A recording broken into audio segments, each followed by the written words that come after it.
Nakakala na yung kanyang sakit lang pala, na yung pin ng sakit yung naputol.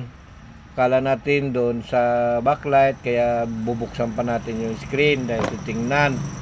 So dahil may backlight tester tayo, ay na-check natin yung backlight na walang na umiilaw naman, kaya hindi na tayo nagbukas ng kanyang screen at doon dinugtong na natin, at ayun, pag testing natin ay gumana naman.